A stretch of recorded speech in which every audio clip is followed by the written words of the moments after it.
예배의 사전적 의미는 예를 갖추어 잘한다는 의미입니다. 즉 예배는 그에 맞는 예절과 존경이 있어야 한다는 것입니다.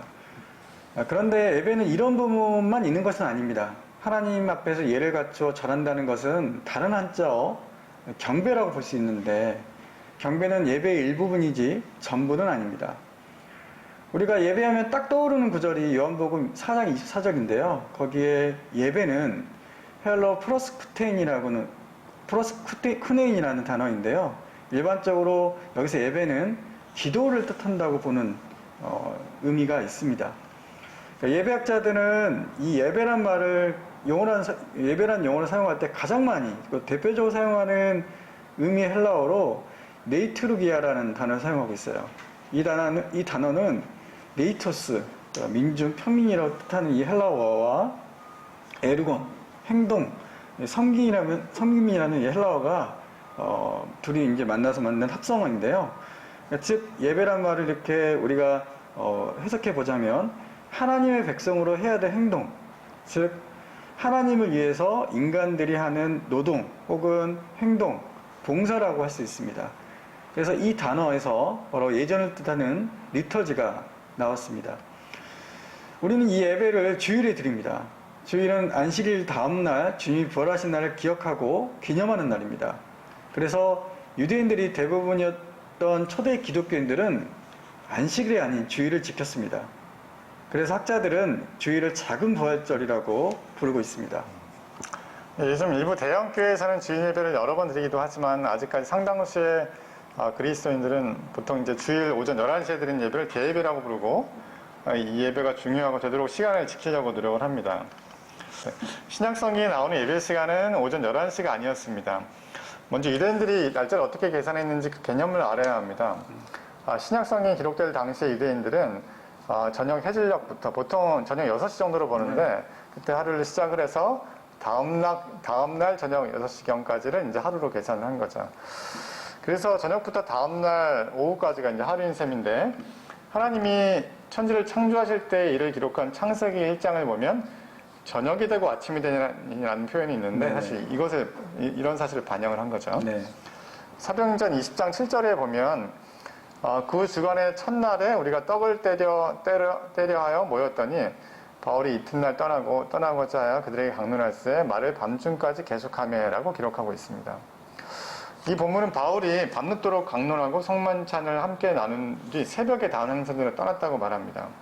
그렇다면 바울과 그 일행은 주일이 시작되는 시간, 즉 토요일 저녁 아마 6시, 토요일 저녁 6시 이후에 모여서 말씀과 성만찬을 밤새도록 하고 아마 새벽에 이제 떠난 걸로 생각이 됩니다.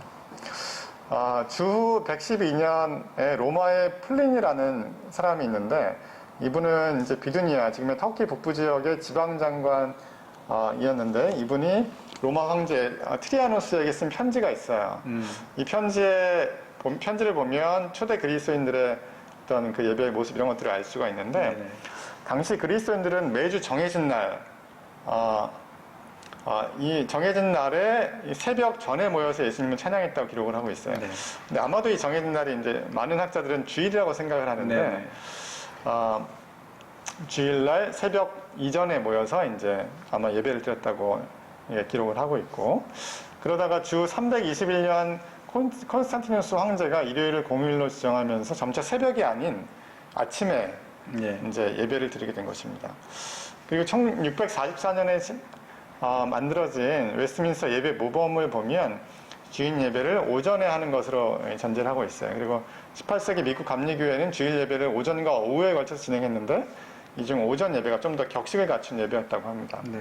이런 영향으로 주일 오전 예배를 대예배라고 일반적으로 이제 부르게 되었죠. 우리는 이런 예배를 교회에서 드립니다. 교회가 중요한 이유는 예배를 드리는 장소이기 때문이기도 하지만 그 예배를 함께 드리기 때문입니다. 앞서 예배가 하나님의 백성들이 하는 행동이라고 말씀드렸는데요. 즉 하나님의 백성인 개인이 함께 드리는 것이 예배의 중요한 요소입니다. 신약성경 최초의 그리스도의 모임을 예배라고 표현하지 않고 신약성경은 떡을 땜이라고 표현을 했습니다. 사도행전 2장 46절 보면 날마다 마음을 같이하여 성전에 모이기를 힘쓰고 집에서 떡을 떼며 기쁨과 순전한 마음으로 음식을 먹고 또 그리고 고린도전서 10장 16절을 보면요. 우리가 축복하는 바 축복의 잔은 그리스도의 피에 참여함이 아니며 우리가 떼는 떡은 그리스도의 몸에 참여함이 아니냐라는 구절이 있습니다. 그러니까 즉 초대교회 예배는 반드시 떡을 땜, 즉 성만찬이 필수적이었습니다. 이 성만찬은 주일마다 정기적으로 행해졌고 오늘날 교회가 행하는 것처럼 아주 소량의 빵과 포도주를 먹는 어떤 상징적인 식사가 아니라 온전한 함께 식사를 의미하는 것이었습니다.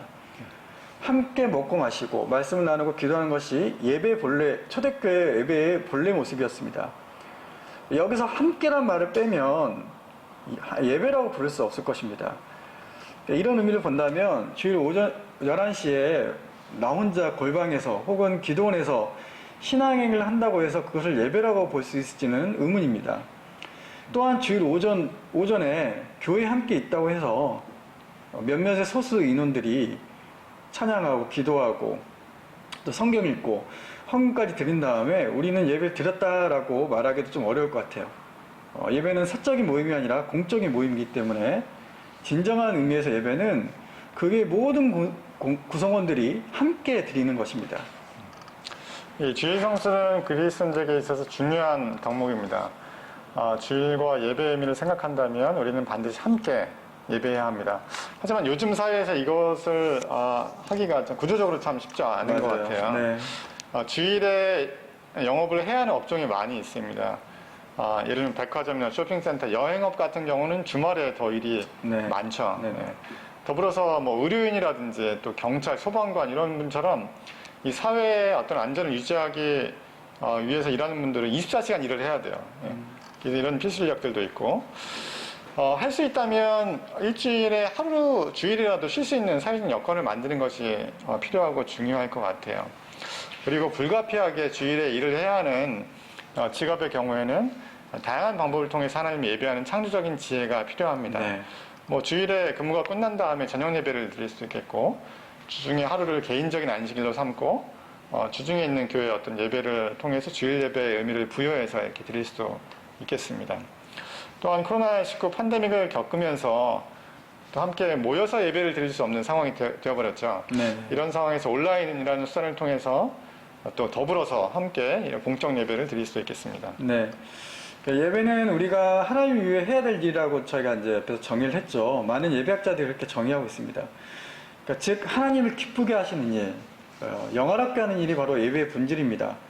우리가 교회에서 찬양하고 기도하고 말씀을 나누고 음식을 나누는 일이 중요합니다. 근데 그것 못지않게 하나님이 기뻐하시는 일을 우리가 찾고 행동할 것을 찾아본다면 바로 이웃을 사랑하고 배려하는 것도 중요하다는 것을 우리는 알 수 있습니다.